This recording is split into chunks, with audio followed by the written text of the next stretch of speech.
What it is, y'all, it's your old boy Pilk, and of course, we are back with more danchro. Uncharted Battlefield just came back, so we need to talk about this. Now, per usual, we're going to try to beat this with as few units as possible. Ever since the challenge was levied on me to try to beat this with one unit, one non-time limited unit, but I'll be honest with you, in the early stages, I just kind of just use whoever's around. Just 'cause it doesn't really matter at that point. But let's just jump in here and start with Battle 1. As you can see, I've beaten quite a few of these, but I want to go through them one by one. So, getting started here with battle number 1, we are almost always going to start off with the base Bell and base Hestia.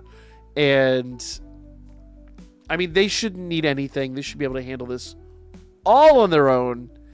And, but in fairness, it is getting more difficult for them. It's almost to the point where we either need to do, like, I don't know, some of the hidden potential, which, I mean, I don't know why you'd even do that, but I guess, you know, honestly, I think you get enough of his bonds, you probably could max out his hidden potential pretty easily. I didn't even thought about that. I'd have to go look at that, I'll be honest. But maybe like an R level or maybe even SR level scene card, but 1. And if worse comes to worse, an item. I can already tell based on how his health is doing, we're probably not going to beat this one. We'll probably try to mulligan this or something. But let's see how this plays out. Yeah, because the biggest problem with this is because it is an auto system, everything is based on the AI. The AI doesn't know to get the hell out of the way here. So he just stands around and gets beaten on constantly. Yeah, so I get the feeling we're going to have to rerun this. Oh, nope. Did we do it? Yeah! Hey, look at that. Look at that. It does still beg the question, though. Do I have stuff to put into his hidden potential? Let's go find out real quick. They've actually might have made that a little bit faster. So we're going to do a little quick investigation here. A little side quest, if you will. Let's go ahead and filter this down. There he is. And hidden ability. And we're going to go to bonds. Oh, yeah. Oh, yeah, look at that. Plenty. So let's go ahead and unlock all his hidden potential here. There we go. And the question I wonder here... okay, he is bonded out, but if you didn't have him bonded out, does he get a significant enough upgrade from the bonds? And I think the answer is no. Okay, so he did change a little bit there. Not enough, though. Little bit. Nah. I would do his hidden potential before I did bonds. But let's jump back in here. And let's take on battle number 2. Now, battle number 2 is the one I kind of cheated on here. The goal here is to use non-time limited units, but I think in these early stages, you could use SRs, you could use SSRs. It doesn't really matter. So I kind of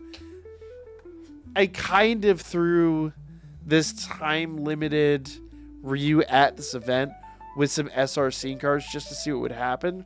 Main reason I did that, though, is because she is so incredibly squishy.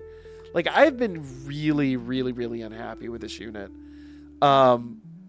Good looking unit. Like, as far as outfit wise and all that, I like that aspect of her. But I've been really just disappointed in how she's played out over the past year. Just very disappointing unit. But an opportunity to use her is an opportunity to use her. So, as much as, yes, I know she's not time limited, you could really replace her with any basic SSR and be just fine. I don't even think you need a UR. I think just any SSR would be adequate. All right. So let's see her do her job here. So far, so good with her. Actually, I'm fairly impressed. But this is also level 2, so I tell you, this doesn't really mean much.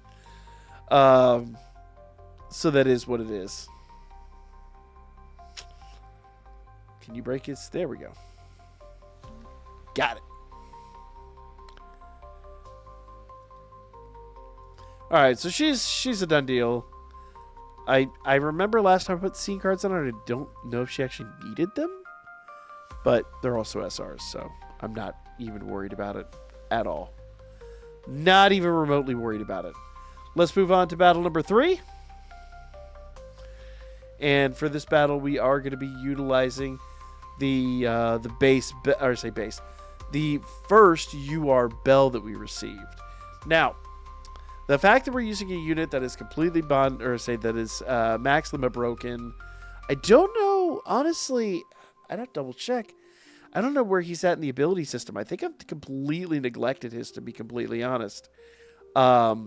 Maybe done like the bare minimum first 2 or 3, but that might even be a stretch. So as much as I say here's the thing. There's going to be 2 fights of each type. So there's going to be 2 fights here with the fire types. And of the fire type, actual, attack roll adventurers, he clearly is second fiddle. So, whatever. And I don't know if I could run somebody that was either defense or speed here. So, I think he does make sense in a way. I guess maybe I'm just trying to logic it out to myself. There we go.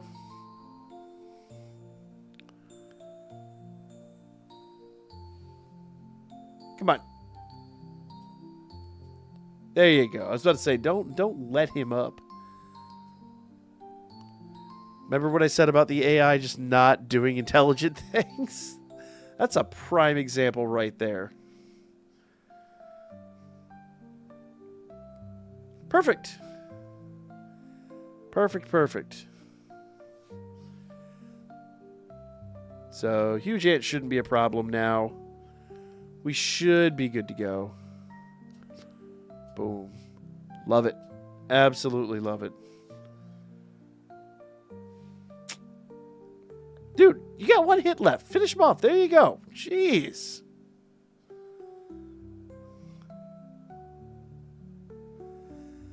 All right. So, pretty easy, pretty straightforward. Now, from this point on, we're going to try to do everything we can with non-time limited units. If we have to break out a time limited unit, it is what it is, but we're going to do our best to try to beat this with 1 unit each going forward. So, we'll be back next time with fights 4 through 6. As you can see, I've already got my teams built for that. So stay tuned. There's a lot coming up.